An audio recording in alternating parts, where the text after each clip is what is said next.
Бүгін 19 ноябрь күні Бишкек шаарынын Жусуп Баласаган атындагы Кыргыз Улуттук университетинде белгилүү окумуштуу филология илимдеринин доктору профессор Советбек Байгазиевдин жаңы 7 томдук китебинин бет ачар аземи болду. Бул самалыкка Кыргыз Республикасынын көрүнүктүү окумуштуулары, илимпоздор, адабият таануучулар, коомдук ишмерлери менен бирге Жусуп Баласаган атындагы Кыргыз Улуттук университетинин мугалимдери жана журналистика факультетинин студенттери катышышты. Окумуштуу профессор Назаркул Ишекеев автор тууралуу төмөндөгүлөрдү айтты. Бул автордун иш билгилигин, компетенттүүлүгүн, интеллектүүлүгүн, эрктик жана ыйман ысаптык көздөмөлөрү менен чын-чын билдирди. Көтөргөн проблемалардын таасирдүүлүгүн арттыруу үчүн ойду жок окуяларды, көрүнүштөрдү, кубулуштарды аргументтүү, далилдүү ойдун предметине, жолдонуна айландыруу аркылуу антитезаларды ийгендүү пайдаланат. Кээде жардамчы, кошумча маселелерди чагылдырып, негизги темадан четтеген экскурстарда проблемалуу жана көйгөйлүү көрүнөт. Автор эскирип калган идеялар менен ыкмаларды көндүм адат боюнча кайталоо алыс. Тескерисинче оригиналдуулуктун ишенимдүү да, кайраттуу да, майтарылмаш да, жоокер сындуу образы ашкайт. Кыргыз Республикасынын журналисттер союзунун төрагасы Абдыкадыр Султанбаев китептин бет ачары менен катар Советбек Байгазиевдин 75 жаш куракка чыккандыгын куттуктап төмөнкүлөрдү айтты. Бүгүн китептин бет ачары менен катар Советбек Байгазиевдин 75 жаш куракка чыккандыгы менен да куттуктап койсок болот.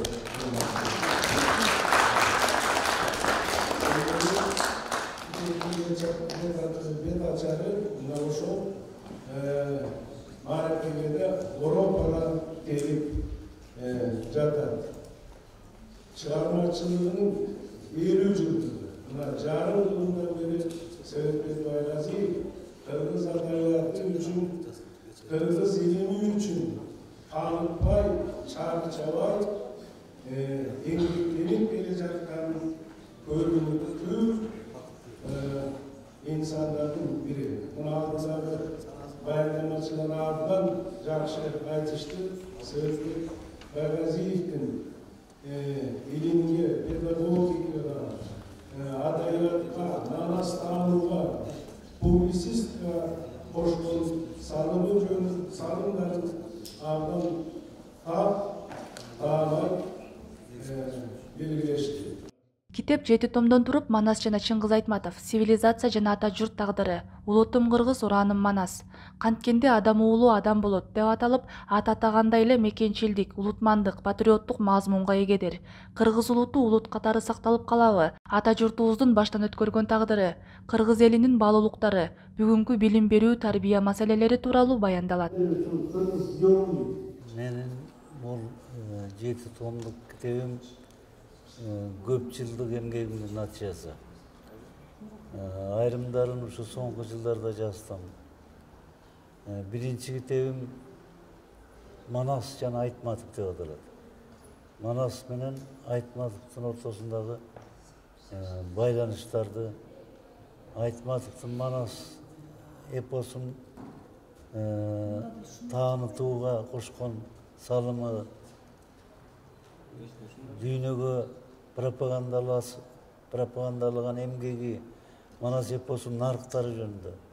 Ал нарыктар Айтматовго кандай таасир берген? Ушундай да, анан бүгүнкү глобалдашуунун шарттарында биздин ата журтубуз кандай болот? Кандай жол менен кетет? Кандай тагдырды баштан өткөрдү? Улут катары сакталып калабызбы? Мына ушундай маселелер экинчи китебимде «Цивилизация жана ата журт тагдыры» деген аттагы китепте талкууланган. Үчүнчү китебим «Улутум кыргыз, ураным Манас» деп аталат. Бул мекенчилдик, улутмандык, патриоттук мазмунга эгедер да. Ат эле айтып турбайбы. Андан аркы китептерим ошо канткенде адам бул адам болот. Бул маселени биздин Кыргыздын улуу акындары Жеңишок, Нурмолдо, Арыстанбек, Калыгул, Молдокулуч, Токтоул ушул улуу акындарыбыз дагы канткенде адам болот деген маселенин тегерегинде ой чабыттатышкан, өздөрүнүн көз караштарын, түшүнүктөрүн, мурастарын калтырган. Мына ушул жөнүндө анан биздин кыргыз эл байыркы эл, адеп акылактык улуу баалуулуктарды жараткан эл. Керек болсо Куран менен Библиянын негизинде жата турган улуу ыймандык эрежелерди жараткан да. Биз ошолорду көп тааныбай келдик. Бул адеп акылактын өзөгү Манаста. Ошол баалуулуктар жөнүндө 5-чи китебим. Репрессия болгон акын жазуучулардын тагдыры жөнүндө, бүгүнкү билим берүү маселелери, тарбия маселелери, демократия маселелери, кыскасы ушу 7 томдук китептин мазмуну ушундай багытта да. Анан булар эмне үчүн керек? Менин оюмча ошо жакында жарлык чыкты президенттин адеп акылак жөнүндө. Анан адеп акылак тарбиясы жөнүндө концепция түзүлүп, ага да кол коюлду. Эми ошол концепцияларды, жарлыктарды ишке ашыруу үчүн жаштарга, мектепке, студенттерге окуу куралдары, окуу китептери, окуу колдомолору керек. Мына ушул багытта пайдасы тээр деген ниет менен ушу 7 томдукту чыгардым. 7 томдук китептин бет ачар аз эминин соңунда Советбек Байгазиевдин публицистикасынан кыскача үзүндүсүнүн окутулушу менен аяктады. Ар бир уларыбыздын атуулук, патриоттук милдети эс парсы. Ата мекенибиздин алдында ар бирибиз карыздарбыз.